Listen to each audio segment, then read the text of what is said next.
नमस्कार, स्वागत है आपका संसद टीवी पर। मैं हूं मनोज वर्मा और आप देख रहे हैं हमारा खास कार्यक्रम मुद्दा आपका। आज विश्व जल दिवस है। जल संरक्षण और रखरखाव को लेकर जागरूकता फैलाने के लिए हर साल 22 मार्च को विश्व जल दिवस मनाया जाता है। विश्व जल दिवस हर साल एक थीम के साथ मनाया जाता है। इस साल की थीम है भूजल, आदर्श को दृश्यमान बनाना। दरअसल पानी का मुद्दा पूरी दुनिया के लिए महत्वपूर्ण है। हालांकि पृथ्वी पर 70% पानी है, लेकिन पीने योग्य सिर्फ 3% है, जिसका महज 4% ही भारत के पास है। भारत के सामने भी जल संकट की चुनौती है। लगातार बढ़ती जनसंख्या और शहरीकरण ने इस चुनौती को और भी बढ़ाकर रख दिया है।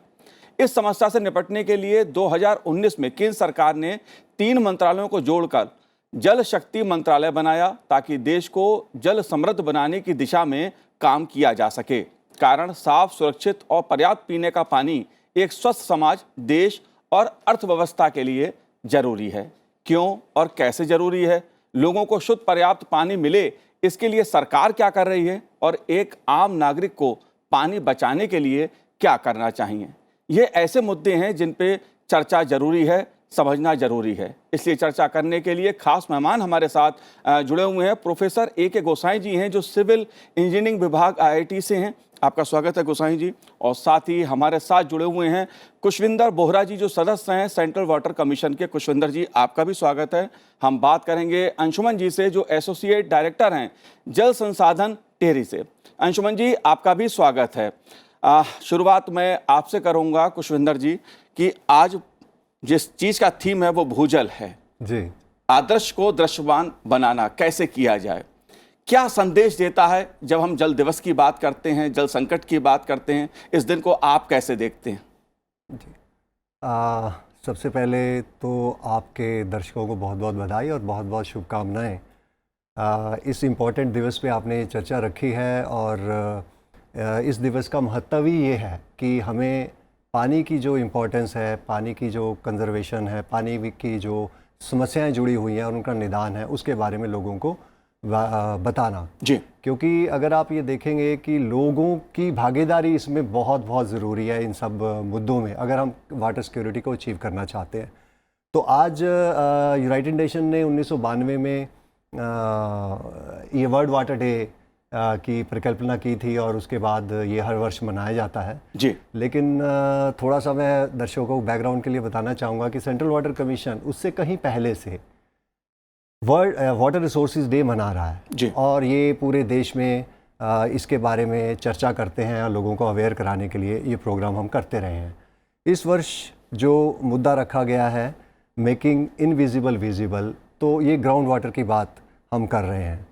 तो अब ग्राउंड वाटर जहाँ तक है वो, अगर हम थोड़ा सा उससे पहले कि हम चर्चा करें कि क्या इसमें मुद्दे जुड़े हुए हैं, जी, पहले ये देख लेते हैं कि हमारे पास आज की डेट में ग्राउंड वाटर अवेलेबल कितना है भारत में, कैसे हम उसको यूज़ कर रहे हैं। अब ये भी कहा जाता है कि भारत तकरीबन विश्व का 25% जितना एक्सट्रैक्ट पानी होता है उसका 25% सिर्फ भारत ही दोहन करता है और यूज़ करता है। तो ये काफ़ी बड़ी मात्रा है जो हम यूज़ कर पा रहे हैं। और एनुअल रिप्लेनिशेबल जो पानी है वो करीबन 433 BCM ही हमारे पास अवेलेबल है भारतवर्ष में, और उसमें से भी एक्सट्रैक्टेबल जो हम कहें कि उसको निकाल सकें वो 399 के करीब बिलियन क्यूबिक मीटर पानी बचता है हमारे पास। और हम लोगों ने इसको एडमिनिस्ट्रेटिव यूनिट्स में बांटा हुआ है। तो 6,965 एडमिनिस्ट्रेटिव यूनिट की असेसमेंट पीछे हुई थी जी, पूरे भारतवर्ष में, और उसमें तकरीबन ये पाया गया है कि 35% जो उसमें जो हमारे एडमिनिस्ट्रेटिव यूनिट है उसमें पानी या तो OCS कहते हैं, ओवर एक्सप्लॉइटेड है, क्रिटिकल है या सेमी क्रिटिकल है।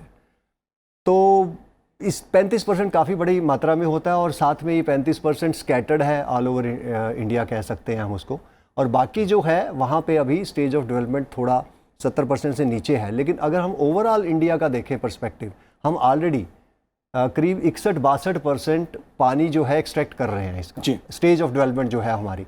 तो 70% से जाने के बाद हमें प्रॉब्लम शुरू होती है ओवरऑल कहें। सो ओवरऑल सिनेरियो भी हमारा बहुत हम कह सकते हैं कि थोड़ा अभी क्रिटिकल है और हमें उसमें बहुत सारी चीज़ें करने वाली हैं। इसके अलावा इसमें बहुत सारे इश्यूज़ रहते हैं, सैलिनिटी के इश्यूज़ हैं जो कोस्टल बेल्ट में होते हैं, हमारे आर्सेनिक के इशू गंगा बेल्ट में, और अदर भी फ्लोराइड, आयरन और ये बहुत सारे इश्यूज़ भी इसको हम डील करते हैं।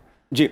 अगर मैं सीधे शब्दों में कहूं, दो मुख्य रूप से समस्या है भूजल के साथ। एक तो जो भूजल का स्तर है वो लगातार गिर रहा है, पानी बेहद नीचे जा रहा है या समाप्ति की ओर है, या दूसरा जो एक बड़ा मुद्दा उभर के सामने आता है कि भूजल भी जो है वो प्रदूषित पानी हो चुका है। तमाम तरह के जो रासायनिक हैं वो उसमें पाए जाते हैं, जो स्वास्थ्य की दृष्टि से भी खासे नुकसानदायक हैं। भारत की आधी आबादी जो है दरअसल वो गंभीर जल संकट का सामना कर रही है। साफ पेयजल नहीं मिलने से हर साल करीब 2 लाख लोगों की मौत हो जाती है। और गोसाई साहब, मैं इस रिपोर्ट का जो मैं जिक्र कर रहा हूं, ये 2018 की नीति आयोग की रिपोर्ट है। 2 लाख लोग इसलिए मर जाते हैं कि उन्हें साफ पानी नहीं मिल पाता है। जी, क्या कहना है आपका? नहीं, एक तो देखिए सबसे ज़्यादा बड़ा मुद्दा ये है कि जो अभी भूजल की बात हो रही है जी, भूजल अभी भी हर साल आप देखेंगे कि सेंट्रल ग्राउंड वाटर बोर्ड जो है और ज़्यादा जो ब्लॉक्स हैं उनको डिक्लेयर कर रहा है कि वो already they have been over exploited. So हमने चेक नहीं किया इस सभी प्रॉब्लम को। हमारी जो प्रॉब्लम है वो बढ़ती जा रही है हर साल। हमें जाना है इसके डेप्थ में कि क्यों हो रहा है ये। जी, देखिए, हर रिवर बेसिन में एक अवेलेबल रिसोर्स है, वाटर रिसोर्स की एक अवेलेबिलिटी है जो कि नेचर डिसाइड करती है। अब उससे अगर हम ज़्यादा यूज़ करेंगे, डिमांड हमारी अगर उससे बढ़ जाएगी, तो वो आपको एक जो डेफिसिट है वो भूजल से आप पूरा कर रहे हैं। तो इसका मतलब आपकी जो डिमांड मैनेजमेंट है वो सबसे बड़ा मुद्दा है। जितना आपके पास रिसोर्स है उससे ज़्यादा, जैसे आपकी अगर तनख्वाह आपकी 100 रुपया है, अगर आप 110 रुपये खर्च करना चाहें जी, तो फिर वो 10 रुपये कहाँ से आएंगे?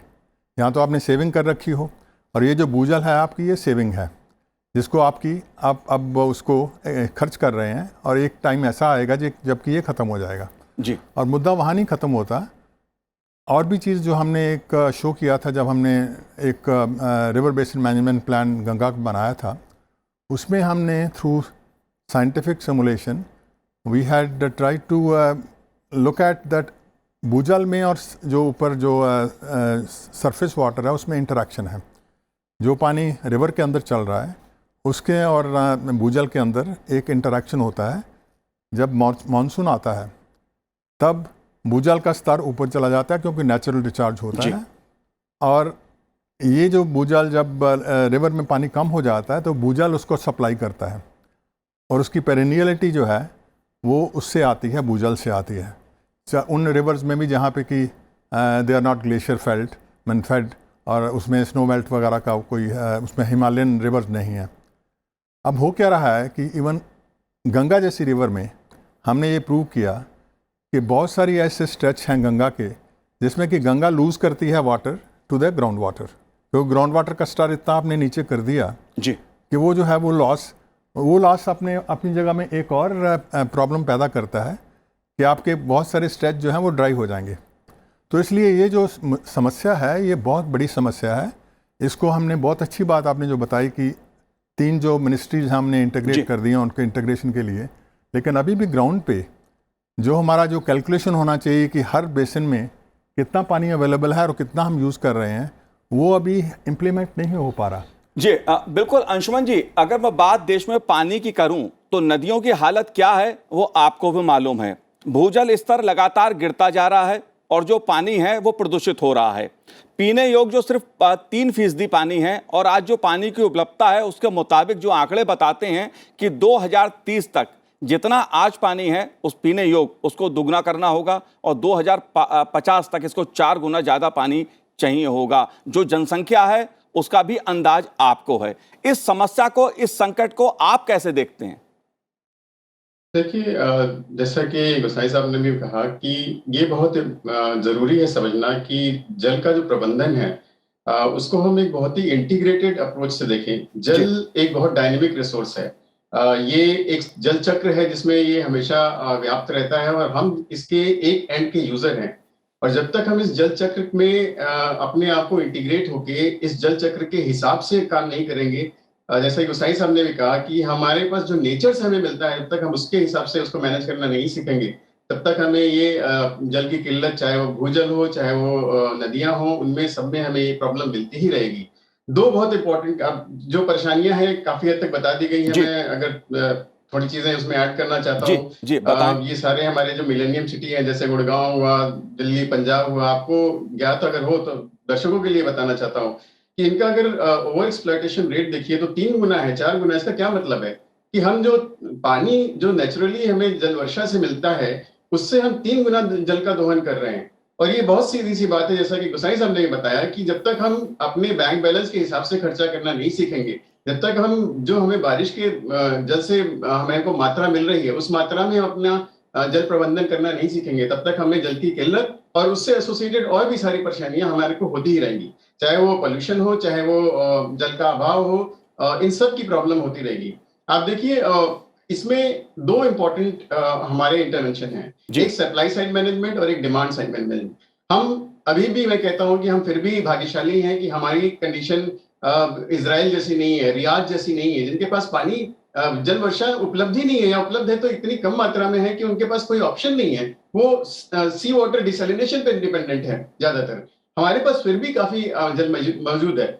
अगर हम इस जल की दक्षता को हम इंप्रूव नहीं करेंगे, हम जल का हम जो वाटर वेस्टेज है उसको कम नहीं करेंगे, हम जब तक जो जल का प्रदूषण है उसको बंद नहीं करेंगे, हम इस समस्या को सिर्फ बढ़ाते जाएंगे over the years. What can be done? जी 2-3 चीजें हैं जो कि हम बहुत सालों से रिपीट करते हैं। मैं फिर एक बात और कहना चाहता हूं, हमें जल दिवस एक दिवस के रूप में नहीं मनाना है, हमारा हर दिवस जल दिवस होना चाहिए। और जब तक हम इस बात को नहीं समझेंगे, हम शायद जल प्रबंधन और दक्ष जल मैनेजमेंट, एफिशिएंट वाटर मैनेजमेंट नहीं अचीव कर पाएंगे। नहीं बिल्कुल। हम जितने भी पानी के हमारे यूसेज है, चाहे वो हम आप जैसे जो दैनिक उपयोग करने के लिए जो हम डोमेस्टिक यूजर्स हैं, चाहे वो इंडस्ट्रीज हैं, चाहे वो एग्रीकल्चर सेक्टर, हमारे किसान भाई हैं, जब तक हम एफिशिएंट वाटर मैनेजमेंट प्रैक्टिसेस अपने अंदर नहीं लाएंगे, चाहे वो तकनीकी के माध्यम से हो, चाहे वो अनेकों उदाहरण जो है अच्छे प्रैक्टिसेस के उसके हो, जब तक हम उसको नहीं लाएंगे, हम डिमांड बढ़ा के अपना हम रिसोर्स को नहीं मैनेज कर सकते। ये रिसोर्स हर एक जगह पे सीमित है। बिल्कुल अंशुमन जी,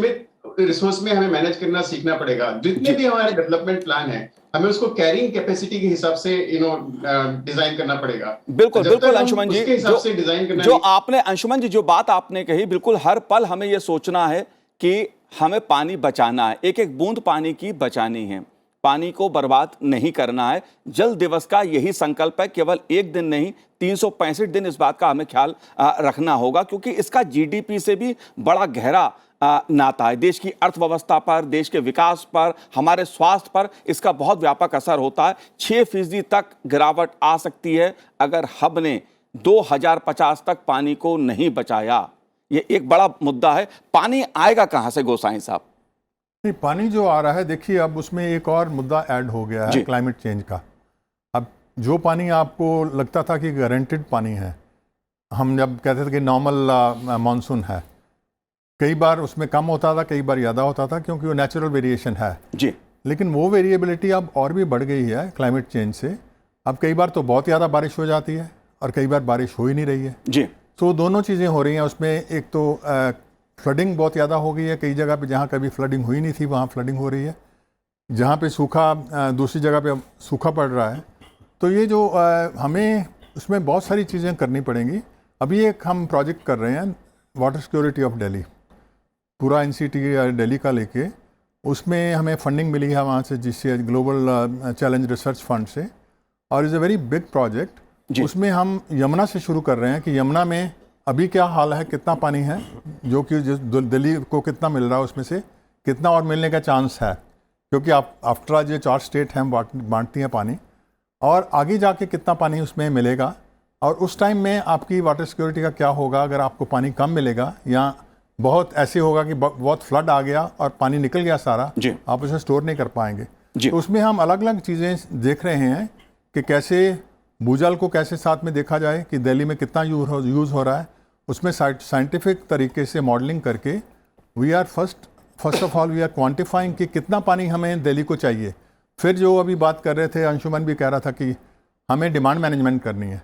अब पानी जितना दिल्ली को मिलता है उसका जो डिस्ट्रीब्यूशन होता है 80% उसका सीवेज बन जाता है, वो सीवेज जाके नालों में जिससे जाके यमुना में जाती है।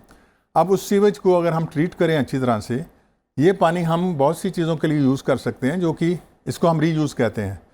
वो 80% आपकी डिमांड कम हो जाएगी, और अगर 80% ना भी आप रिकवर कर पाएँ सारा, तो आपका 70% डिमांड कम हो जाएगी, जो कि आपको यमुना से नहीं लेना पड़ेगा जी। उसको आपको यूज करना पड़ेगा अलग अलग चीजों के लिए। जी। So that is what is demand management. जी, कुछ मिनट बात दिल्ली की बात, लेकिन दिल्ली ही नहीं, पंजाब, राजस्थान और हरियाणा भूजल दोहन के मामले में सबसे ऊपर हैं देश में, क्यों?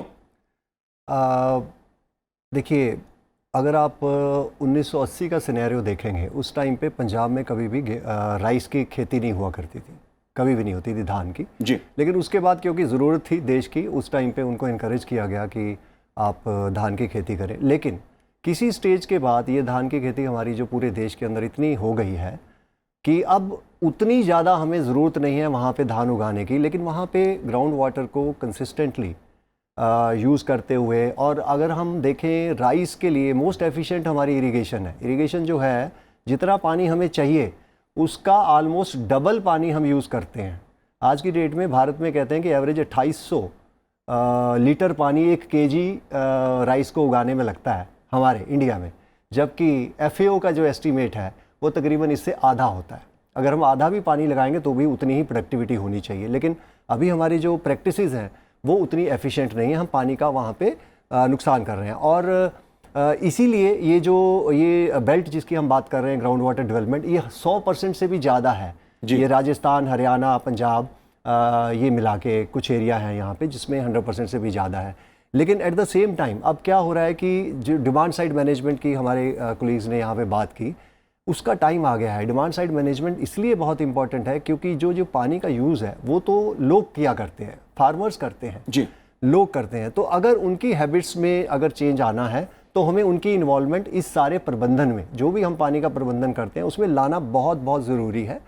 और बहुत सारे एफर्ट अब हो रहे हैं, ऐसा नहीं है कि एफर्ट नहीं हो रहे।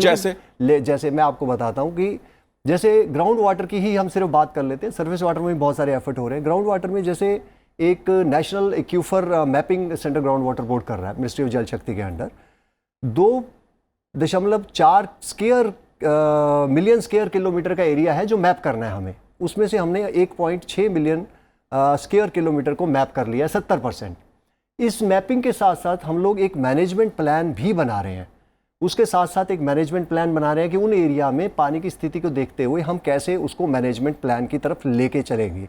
तो ये सारा काम चल रहा है। इसके अलावा हम लिडार सर्वे से और एक्सटेंसिव सर्विसेज से और नई चीज़ें हम इसमें ग्राउंड वाटर के उसमें ला रहे हैं। इसके साथ एक अटल भूजल योजना गवर्नमेंट ने इनिशिएट की है 2020 में, ऑनरेबल प्राइम मिनिस्टर ने इसको लॉन्च किया है। तो ये एक यूनिक है, ये डिमांड साइड मैनेजमेंट की तरफ ही कदम है जो अभी तक बहुत ज़्यादा नहीं था, लेकिन अब क्या है कि सरकार की तरफ से इनिशिएटिव लिया गया है कि इसको बहुत ज़्यादा प्रमोट किया जाए कि डिमांड साइड मैनेजमेंट को लोगों को इन्वॉल्व किया जाए। इस स्कीम में बेसिकली 7 स्टेट्स स्टार्ट करने के टाइम पे एक एक्सपेरिमेंट किया है और उसमें 7 स्टेट्स को लिया गया है। 81 डिस्ट्रिक्ट्स भी उसमें हमने ली है, काफ़ी बड़ा एरिया है, और 9000 ग्राम पंचायतें उसमें इन्वॉल्व हैं। उन सब का वाटर सिक्योरिटी प्लान, जैसे गुसाई साहब ने बोला, जैसे दूसरे कलीग ने बोला, तो ये वाटर सिक्योरिटी प्लान बने बहुत ज़रूरी है कि कितना पानी आपके पास अवेलेबल है, बजट बनाया जाएगा, उस बजट के हिसाब से सही फसल कैसे हो। अब सही फसल के लिए भी हमारे मंत्रालय ने बहुत ज़ोर शोर से प्रमोशन की है कि किस जगह पे पानी जैसा है उस तरह की फसल उगाई जाए। अब हरियाणा का ही आप एग्जाम्पल ले लेंगे तो हरियाणा में उन्होंने एक स्कीम बनाई है जिसमें वो 7,000 रुपये पर एकड़ उन लोगों को दे रहे हैं जो धान की खेती 50% से ज़्यादा एरिया में अपने नहीं करेंगे, तो उनको एडिशनल इंसेंटिव दिया जा रहा है। तो इस तरह की अब पानी बचाओ पैसा कमाओ पंजाब में भी अब शुरू हुआ है कुछ हद तक, जहाँ पे उनको बिजली जो पहले वो यूज़ कर रहे थे उससे कम बिजली यूज़ करेंगे, तो क्योंकि वो मीटर्ड नहीं है तो वो पानी ज़्यादा यूज़ करते हैं, तो उसमें भी हम लोग कर रहे हैं। इसके अलावा और बहुत सारे इनिशिएटिव हैं। ये तमाम काम हो रहे हैं इस दिशा में। जो जल शक्ति मंत्रालय है उसने भी तमाम तरह की योजनाएं शुरू की हैं। भूजल स्तर को लेकर जागरूकता कार्यक्रम अलग अलग सरकारों ने भी शुरू कर रखे हैं। लेकिन अगर बात अंशुमन जी खेती की जाए, आपने भी उसका जिक्र पहले किया, किसानों की बात की जाए तो सिंचाई एक महत्वपूर्ण अंग है। लेकिन सबसे ज्यादा जो पानी का उपयोग होता है, करीब 85% पानी का उपयोग होता है, 10% उद्योग और 5% घरेलू इस्तेमाल के लिए उपयोग होता है। जाहिर तौर पे खेती के लिए पानी अधिक चाहिए होता है और भूजल का उपयोग सबसे ज्यादा होता है। कैसे प्रबंधन किया जाए इसका? वो आधुनिक तंत्र क्या हो सकता है? पर ड्रॉप मोर क्रॉप, इस तरह के नारों के साथ भी सरकार ने योजनाएं शुरू की हैं। जी, मैं एक्चुअली आपको उदाहरण के माध्यम से इसका एक एग्जांपल बेसिकली देना चाहूंगा। जी देखिए, तरीके बहुत सारे उपलब्ध हैं। इसमें इम्पोर्टेंट क्या है कि जो हमारे ग्राउंड पे स्टेक होल्डर्स हैं, हम उनके साथ मिलके उन तरीकों को उनके हिसाब से कस्टमाइज करके उसको स्केल अप करें। और पानी बचाओ पैसा कमाओ, इसका एक बहुत अच्छा उदाहरण मैं इसके बारे में थोड़ा इलेबोरेट करना चाहूंगा, क्योंकि हम इसमें इन्वॉल्व थे। टेरी वर्ल्ड बैंक के साथ और पंजाब गवर्नमेंट के साथ और भी जो हमारे पार्टनर्स उसके साथ हमने काम किया है पंजाब में 3-4 जगहों पे। और मैं आपको बताऊं, इसमें हमने 2 साल 3 साल के आसपास इसमें आइडिया क्या था कि हम जितना एनर्जी बचाएंगे, जिससे भूजल दोहन हो रहा है, बेसिकली जो पंप सेट्स है उससे, तो उतना ही हमारा भूजल बचेगा। और वो हम कैसे बचाएंगे, जितना एनर्जी बचाएंगे उसमें किसान को डायरेक्टली पैसा दिया जाएगा। लेकिन वो करने के लिए वो क्या माध्यम है, वो कौन से उपाय हैं, वो कौन से तरीके हैं, वो तरीकों का हमने क्या किया, वो एक लिस्टिंग करी कि जैसे आपके लेजर लेबलिंग हुआ, चाहे वो अच्छे वाटर एफिशिएंट सीड्स हुए, या फिर हमारा ड्रिप एंड स्प्रिंकलर सिस्टम हुआ, और ऐसे तमाम हमने एग्जांपल्स निकाले और उसका हमने ग्राउंड पे जाके डेमोन्स्ट्रेशन कैंप सेटअप किया। फील्ड पे सारे जितने किसान थे उनको बुलाया, उनको बताया कि देखिए इससे करने इस तरीके से ये फायदा, इस तरीके से इतना पानी बचेगा, और उनको बोला कि आप चूज करिए कि आपको क्या ज्यादा बेहतर लगता है आपके हिसाब से। और मैं आपको बताऊं कि वहां के किसानों ने इन तीनों जगहों पे जहां हमने एक तरह का एक्सपेरिमेंट किया, उन सारे किसानों ने कोई ना कोई कॉम्बिनेशन चूज किए। और हम मतलब मैं आपको मुझे खुशी हो रही बताते हुए कि लगभग अराउंड 25 to 30% पानी की बचत कर पाए वो 2 सीजन में। और न केवल पानी बल्कि एनर्जी भी। सो इस तरह की इनिशिएटिव हमारे लिए बहुत जरूरी है। बहुत सारे और तरीके हैं जिनको हम बात कर सकते हैं। Right pricing of water is very important to initiate water conservation habits.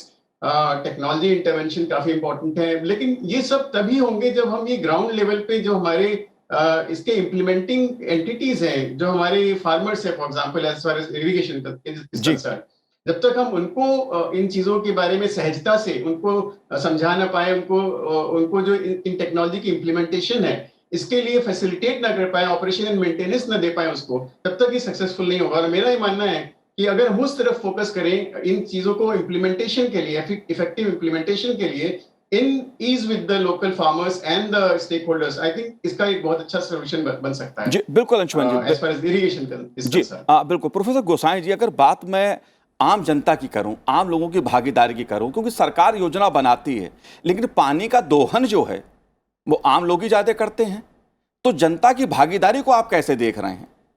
देखिए वो जनता की भागीदारी से मेरा तात्पर्य सोसाइटीज जो हैं, इसमें दो टाइप के सोसाइटी हैं। एक तो वो लोग जो कि शहरों में रहते हैं, वो सिर्फ पानी यूज़ करते हैं अपने रोज़मर्रा के रिक्वायरमेंट के लिए, और वो परसेंटेज उसकी काफ़ी कम है। जैसे आपने भी बताया कि 85% तो इरिगेशन के लिए चाहिए। तो इरिगेशन में हमारी जो एफिशिएंसी है दैट इज़ अराउंड 35%। और अगर हम मेथड ऑफ इरिगेशन चूज़ कर लें, जैसे अंशुमन भी बता रहा था कि अगर स्प्रिंकलर और ड्रिप मेथड जिसमें इन्वेस्टमेंट चाहिए और गवर्नमेंट अगर उसमें फैसिलिटेट करे, तो ये 35% अगर 60% तक भी पहुंच जाए तो आपके पास 25% एक्स्ट्रा वाटर हो जाता है, जो कि आपका सेविंग हो जाती है। जी वैसे ही अगर हम शहरों की बात करें, शहरों में जब आपके जो सिस्टम्स हैं इतने पुराने हो चुके हैं कि उसमें इतनी लीकेज है। अब अगर दिल्ली का ही देखें तो दिल्ली में they had found out approximately is around 40 to 50% is wastage, non revenue water. उसमें चोरी भी है, उसमें लीकेज भी है, सब कुछ मिला के। तो ये सारे सिस्टम बदलने की ज़रूरत है जी। उसमें ये भी है कि जो पुरानी जैसे पाइपलाइंस हैं उसमें अब रफनेस इतनी ज़्यादा है क्योंकि बहुत पुरानी हो गई हैं, उसके लिए इन्वेस्टमेंट चाहिए। उसमें आपकी इलेक्ट्रिसिटी इतनी ज़्यादा यूज़ हो रही है पंपिंग के लिए कि वो भी एक वेस्टेज है। जी एक मुद्दा और है, क्योंकि मेरे पास समय का भी अभाव है और पानी का मुद्दा ऐसा है जिस पर जितनी चर्चा की जाए उतना कम है, लेकिन हर घर को पानी मिले, जल जीवन मिशन सरकार ने योजना शुरू की है और इसमें बड़ा व्यापक बदलाव भी देखने को मिल रहा है। बहुत संक्षेप में इसके लक्ष्य को आप बताएंगे? हाँ, जल जीवन मिशन में लगभग 2024 तक हर रूरल एरिया के हाउस होल्ड में एक फंक्शनल टैप वाटर को की प्रोविज़न को प्रोवाइड करने के लिए पूरी व्यवस्था की गई है जी। और उस पर बहुत अच्छे से काम चल रहा है। और आज की डेट में अगर हम देखें तो जब से ये लक्ष्य शुरू हुआ था उस टाइम पे तकरीबन 3 लाख ऐसे हाउस होल्ड थे जिनमें वो था जो वाटर जो टैप वाटर था अवेलेबल था। लेकिन पिछले जब से ये लॉन्च हुई है उसके बाद आज तक आपको जान के खुशी होगी कि रिसेंटली 6 करोड़ एडिशनल हमने जो वाटर टैप कनेक्शंस है प्रोवाइड कर दिए हैं। तो ये बहुत तेज़ी से काम हो रहा है और ये 2024 तक ये लक्ष्य पूरा किया जाएगा जी। उसके लिए लेकिन बहुत सारी चीज़ें की जा रही हैं। जल जीवन मिशन सिर्फ इसके बारे में नहीं है कि हमें टैप कनेक्शन देना है, लेकिन सोर्स सस्टेनेबिलिटी की भी बात है। उसको हम लोग बहुत सारी स्कीमें, अटल भूजल योजना हो, चाहे हमारी PMKSY हो या सरफेस वाटर रिसोर्सेज हो या दूसरे रिजर्वायर्स हो, उन सब की सस्टेनेबिलिटी जहाँ से वो पानी लिया जाना है उसके बारे में भी बातचीत हो रही है।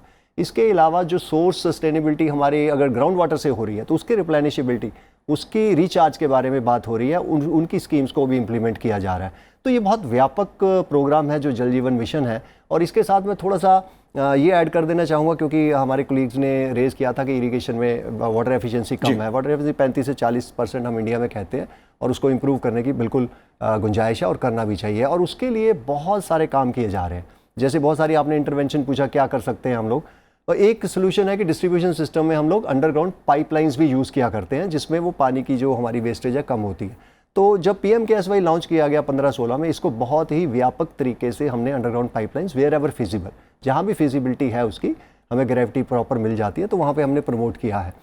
तो अगर हमने देखा जाए तो PMKSY के अंदर ही अंदर हमने 46 प्रोजेक्ट तो PMKSY में हमने कंप्लीट किए हैं, जिसमें हमने करीब 22 से 23 लाख हेक्टेयर का जो है इरिगेशन पोटेंशियल क्रिएट किया है। इसके अलावा जो हम मॉडर्न टेक्निक्स कहते हैं स्कैडा, वो हमने Narayanpur left bank canal Karnataka में एक्सपेरिमेंट किया है। रामथल हमारा वहाँ पे कर्नाटका में है। अगर हम देखें नर्मदा कैनाल प्रोजेक्ट, वहाँ पे 1.35 लाख हेक्टेयर एरिया को इरिगेट करना था, उसको लगभग हमने 2.46 लाख हेक्टेयर तक पहुँचाया है सिर्फ माइक्रो इरिगेशन से। तो बहुत सारे एफर्ट्स हो रहे हैं। जाहिर सी बात है कि सरकार के प्रयासों से लोगों को शुद्ध पानी मिले, साफ पानी मिले, अच्छा पानी मिले, इसके लिए लगातार प्रयास किए जा रहे हैं, कई योजनाएं भी चलाई जा रही हैं। लेकिन एक बात बिल्कुल सही है जो प्रधानमंत्री नरेंद्र मोदी ने आज विश्व जल दिवस के मौके पर लोगों से आह्वान भी किया, अपील भी की कि पानी की एक एक बूंद बचाने का संकल्प लें।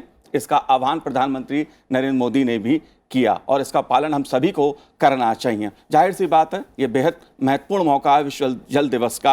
अंशुमन जी, आपने हमसे बात की, आपका बहुत बहुत शुक्रिया, बहुत बहुत धन्यवाद। आप दोनों का भी बहुत बहुत धन्यवाद संसद टीवी से बात करने के लिए। तो आज हमारे इस कार्यक्रम में इतना ही। मुझे दीजिए आज्ञा, नमस्कार।